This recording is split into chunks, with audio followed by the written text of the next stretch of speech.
World order, globalist, police state, running man takeover that we're firmly against. We're against the federalization, militarization of police, them being trained to go after constitutionalists, veterans, gun owners, law-abiding citizens. And I wrote the book. I don't say that figuratively. I say that in reality on the police state. I made the films on the police state. That's because I'm against a police state. But being against a police state like North Korea or Mexico does not mean you're against the police. The final ingredient, the final ingredient of a police state is a civil war, a destabilization campaign. More students have now come up missing, being kidnapped. Others have been dug up dead in Mexico. Major capitals in Mexico, state capitals, have fallen. Universities are on fire. That has been orchestrated from without to a great extent. This is a destabilization campaign. It can be done here.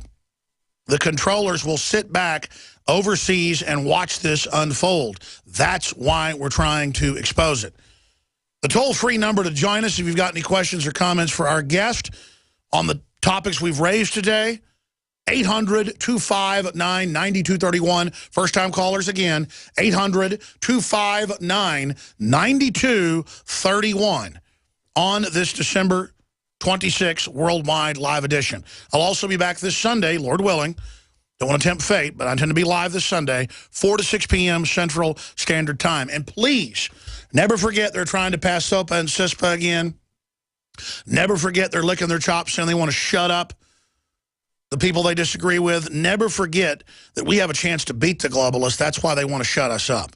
So your prayers, your support, spreading the word about the broadcast isn't needed. It's absolutely essential.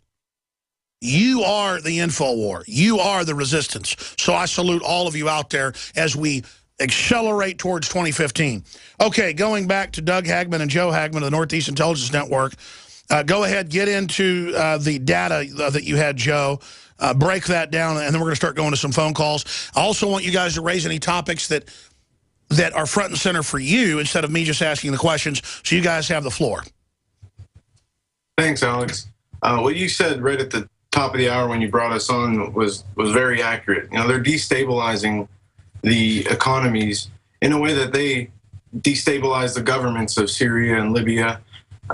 They're destabilizing these countries' economies for a fiscal reconsolidation under the IMF and World Bank to have this global economic rebalancing act that we're seeing here in 2015. And I hope I'm wrong, but I think we will see it in a big way in 2015. A lot of their monetary policy seems to shift towards more extreme monetary policy to tighten certain economies, to loosen other economies like we're seeing with Russia.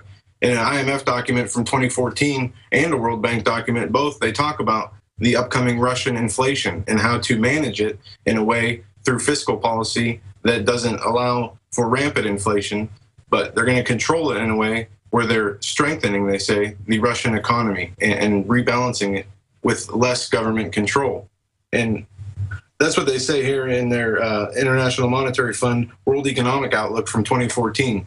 And the World Bank has a similar publication from the same month. It's a global economic rebalancing act. And they're getting their pieces in place for what they want to do in the next phase of their initiative. Yeah, and Alex, this amazed me the most. When he brought me these documents and he said, look, everything that's happening right now has been laid out and planned by the globalists, and here it is. That's what's so frustrating. I'm trying to give you guys the floor because you got a lot of key data to get out. But exactly 95% of what we cover and you cover is just an admission. They just call it good. They go, we're helping Russia when we plunge their ruble. We're helping when we start cutting their, their exports off. We're helping. It's this sick speech, but they admit it's all being orchestrated. Go ahead. No, it's just I just want to back him up. When he brought this to me, I looked at it. I thought, Well, it's exactly what's happening now, written 2 years ago, telling us exactly what they were going to do. And and as you say, it's very frustrating to us when we're looking at this and we're handing this information out and saying, look, this was planned. This is orchestrated. None of this is coincidence or by accident. This is all orchestrated. And it's economic warfare. And Alex, I don't think people understand how critical and how deadly, potentially deadly, this warfare is. I mean, we could be looking at nukes. I mean, at the worst case scenario. Oh yeah, here's the headline right now: Russia receives military doctrine, changes it, lists NATO buildup as #1 threat. I mean, Russia is starting to go from a very passive role into a very aggressive role right now. Yeah, President Putin approved this new military doctrine just today, listing NATO and the U.S. As enemies and as security concerns. So there you go. The Cold War is back on, but now it's hot, and now Russia has announced it's getting ready to deploy its new supersonic nuke-tipped ICBMs. Exactly. And Alex, when we look at this, Joe and I do, through the prism of Syria, for example, because one of the biggest, and I would say this, everyone keep their eyes still glued on Syria, because that is still the prize here. Syria, the destabilization takeover of Syria, and then ripping Turkey out of NATO and siding with Russia will be the somewhat of the collateral effect of that. So the bottom line here is we're going to see a lot of, what we're seeing is economic warfare right now with some hot wars by proxy.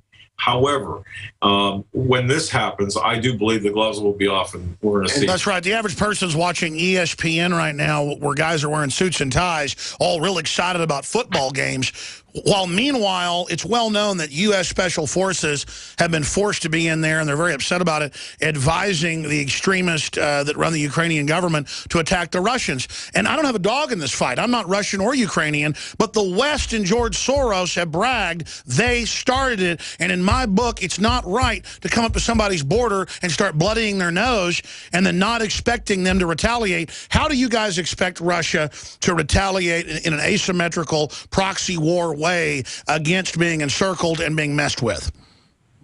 Well, I think it was Wired Magazine who said 2015 would be the year of the hack.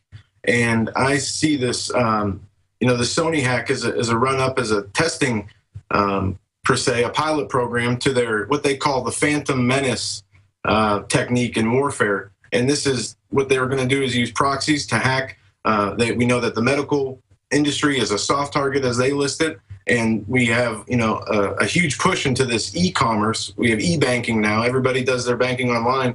And, through economic warfare, they could hack bank accounts. They could hack private, public, government, or under the guise and with government cooperation, make it appear as though they did. Just like we saw with the Sony hack. They were blaming it on North Korea. Investigation showed North Korea had nothing to do with it, other than possibly being a proxy nation, which was used as an intermediary between who did attack them. And so, what they call the Phantom Menace is kind of like terrorism. You can't point a finger at them. You can't identify an individual, but they get a general idea to make up this false enemy. And this is what they're planning on doing in 2015. And this will push in what you talked about, the cybersecurity bills and the internet security bills. This will strengthen the public's backing of these bills once they realize that their economies, their own bank accounts aren't safe, their health records aren't safe. As we move towards a push on electronic health records, the American people are the more hacks we see, the more the American people are going to push to have these laws implemented, further restricting the freedom of the internet and policing it more. And Alex, if I can interject one thing, I'll go on record today, right now, by saying this. We saw what they did with the film Innocence of Muslims, using that as the pretext for what happened in Benghazi. The fingerprints of the CIA, and in particular John O'Brennan, all over that through proxy companies, NGOs. I'm going to tell you right here, right now, based on my investigation and research, supplemented by Joe here, I got to tell you, look inward, look at our own intelligence agencies with respect to the Sony hack to pass the Cybersecurity Act and other draconian legislation against the internet and against internet. Against the internet as a whole, and as Joe said, and look for more soft target attacks or attacks against soft targets in 2015.